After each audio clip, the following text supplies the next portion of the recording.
Rio, o presidente João Goulart assinou os decretos da Supra e da encampação das refinarias de petróleo. No comício da Central, Jango anunciou a decretação do tabelamento dos aluguéis.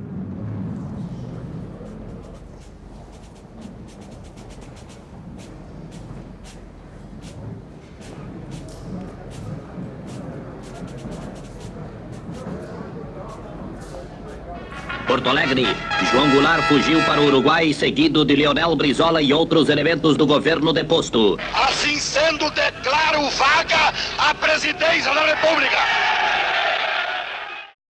O que foi, na verdade, o golpe de 1º de abril? No Ar Campus, o espaço da universidade na televisão. O golpe de 64 foi um movimento militar contra um governo constitucional, democraticamente eleito, e instaurou um governo militar através de um ato institucional. Houve, efetivamente, um menosprezo da Constituição, da vontade popular, e esse golpe visava, basicamente, controlar as conquistas populares que tinham sido feitas nos últimos anos, nos últimos 3 anos, e impedir que elas fossem adiante. Foi apoiado, principalmente, pela alta burguesia brasileira, pelos representantes do grande capital, pelas grandes empresas multinacionais que tinham todo o interesse em abrir os mercados brasileiros, e por uma grande parte da classe média, mais ou menos manipulada por um discurso anticomunista, como se houvesse um golpe ou uma revolução comunista imediata.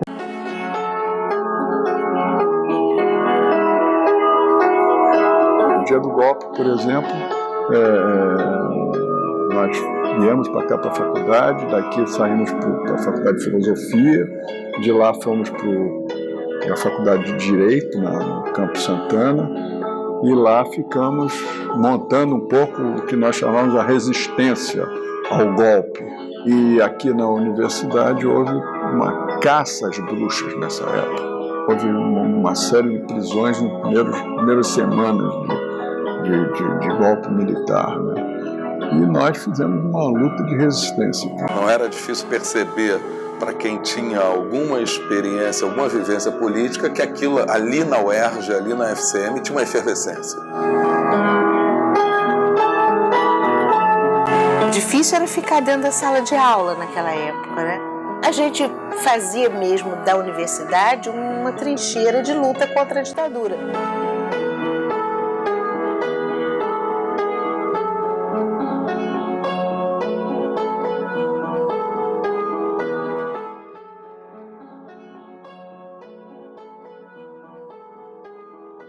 Nós estávamos ali para fazer um movimento estudantil porque nós queríamos fazer a revolução no Brasil. Nós fizemos uma passeata saindo do Hospital Pedro Ernesto, que era a Estátua da Liberdade no Brasil. Era uma bobagem, nós tínhamos uns 100 pessoas fazendo essa manifestação, saímos pela porta do hospital com um boneco enorme, um boneco de 2 metros de altura, com a farda do Exército Brasileiro e segurando um cacetete que simbolizava a coroa da Estátua da Liberdade, né? E saímos com isso pela rua, achando que seria mais uma manifestação que não ia dar nada. Quando vieram vários carros do DOPS e já saíram atirando. E aí foi um confronto enorme, com várias pessoas feridas, e uma das balas atingiu um estudante do 2º ano, Luiz Paulo Nunes, que nós transportamos para dentro do hospital, e à noite ele foi operado, mas ele não resistiu e morreu. Roda moinho, roda peão. O estudante Luiz Paulo foi assassinado em frente ao hospital. 5 colegas foram baleados. Um perdeu um rim, o outro perdeu o movimento do braço. O Luiz Paulo levou um tiro na cabeça, foi operado no Pedro Ernesto nessa mesma tarde, isso foi à tarde, e ele veio a falecer na sala de cirurgia. No dia seguinte, o hospital todo cercado de estudantes protestando contra a morte do Luiz Paulo.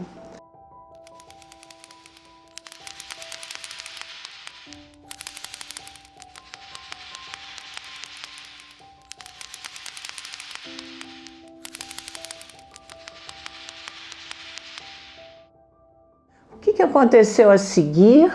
Nós estávamos nessa época no 5º ano, para o 6º ano, então, era a formatura, mas como o patrono da nossa turma, o Luiz Paulo, que tinha morrido. Naquela época os discursos tinham que passar pelo crivo do DOPS, que era o Departamento de Ordem Política e Social. Teriam que ser aprovados ou não, e o discurso realmente não foi aprovado. E ele falou também, olha, vocês vão ter que mudar o patrono da turma. Aí começou a irritação. Na cerimônia de formatura, em pleno Teatro Municipal, todo mundo, né? Todo mundo com aquelas roupas de formatura e tudo mais. E a representante da nossa turma não pôde ler o discurso tinha sido censurado. Mas ela subiu no púlpito e passou 4 ou 5 folhas em branco. Passou em branco.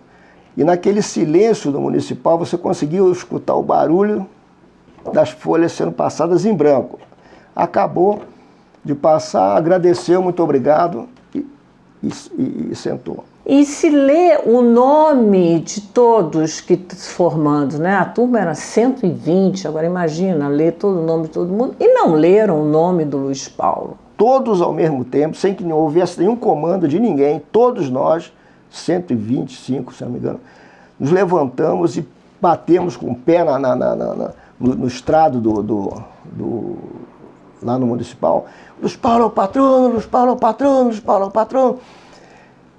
E ele, com aquela gritaria toda, ele pegou o microfone e falou assim, está encerrada a sessão. E fechou a cortina do municipal. E não tivemos a formatura. Nós fomos a única turma da Faculdade de Ciências Médicas que não teve a formatura. Só conseguimos nos formar oficialmente, 1 a 1, no gabinete do diretor, com agentes da época da polícia, DOPS e DOI-CODE, que estavam lá, eu não sei quem que estavam lá. O regime militar, que se instalou no Brasil em 64, suspendeu a Constituição vigente e cassou os direitos civis e políticos de toda a sociedade. O regime visava desorganizar as pessoas, desinteressar as pessoas pela política. Na universidade, eles foram espertos, eles atuaram de uma maneira muito organizada a repressão. Eles baixaram logo no início do ano de 1969 um decreto, que era o decreto 477. Eu vi dirigente nos identificar um ou outro colega nosso e dizer assim, olha, cuidado com 477. Para quem não lembra disso, 477 era um ato da ditadura especificamente contra a ação política organizada de estudantes. Ele veio a impedir eleição de representante de turma, eleição de diretório acadêmico. Ele veio a quebrar toda a estrutura, digamos assim, organizacional, por meio da qual você pudesse assumir lideranças e juntar gente.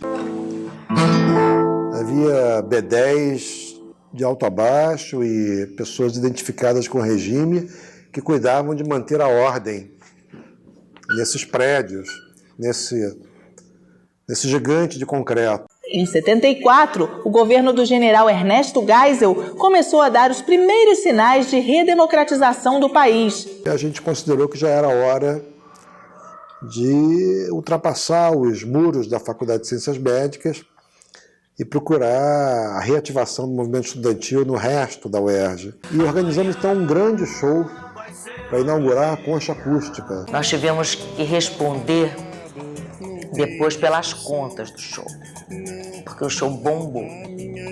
Esse show ele passou por uma via crucis de proibições, interdições, autorizações, e no próprio dia, capachos do regime instalados na reitoria da UERJ tentaram um conjunto muito forte de provocações que poderia ter provocado até uma tragédia. O processo de abertura lenta, gradual e segura, iniciado com Geisel, continuou no governo do general João Batista Figueiredo. o marco de 82, institucional, com as eleições dos governadores, e a oposição ganha nos principais estados aqui do Sudeste. As eleições para prefeitos de capital em 85, até então isso também não era permitido. A anistia, né, que trouxera antes, né, no final da década de 70, para o Brasil, figuras inclusive como Brizola, entre tantas outras, né, que passam a ter uma presença forte no cenário político institucional do Brasil.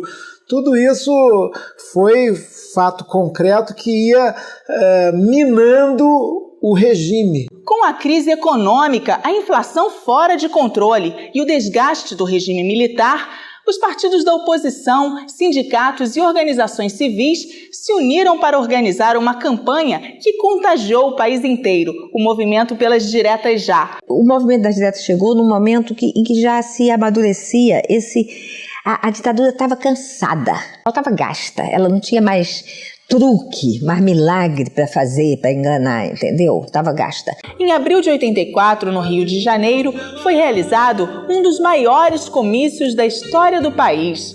Mais de 1 milhão de pessoas se reuniu na Avenida Presidente Vargas. E ali, as principais lideranças da oposição, artistas e representantes de várias entidades civis soltaram a voz junto com a multidão. O pedido era um só: diretas já. Durante 20 anos impôs uma censura estrita às salas de aula, onde os professores tinham medo de falar, impuseram uma leitura da história e da sociedade à sua própria medida. Eu acho muito importante a abertura dos arquivos da repressão ao conhecimento público. É um momento muito importante na história da luta do povo brasileiro pela liberdade. Que qualquer historiador vai ficar conhecendo participantes dessa luta, quer tendo estado preso, ou mesmo outros que ficavam sob a mira da suspeita pelas posições dignas que tinham diante da vida, né? Mas esse levantamento é incompleto. Por mais arquivo que se abra, fica incompleto. Não é só o arquivo do DOPS que nós queríamos aberto, e é isso que nós estamos comemorando hoje, mas outros também das principais Forças Armadas, porque aí saberemos que podemos ter algumas pistas importantes de onde estão nossos desaparecidos. E a certeza da impunidade era tal que nas fichas eram escritos o destino das pessoas. Por exemplo, vocês vão ter a oportunidade de ver a ficha de Sônia Maria de Moraes Angel Jones. Logo no verso da ficha está escrito que ela estava enterrada com o nome falso de Esmeralda Siqueira. Só agora, com acesso ao arquivo, pudemos ver, e isso era de conhecimento das autoridades. A história não é algo que acontece por acaso, né? A história, nós a fazemos. Significa que a gente deve não comemorar, mas relembrar, entendeu? Para não deixar que isso aconteça novamente, entendeu? E para que vigore a democracia. O Brasil não aprende com a história. Nós temos que aprender com a história, com fatos da história, refletir sobre a história e não jogar a história para debaixo do tapete ou debaixo de alguma esquina, como se não existisse, né? Nós temos que realmente exercer democracia. Exercer democracia é construir futuro. Dar oportunidade principalmente para a educação e para a saúde, né? É isso que é vida.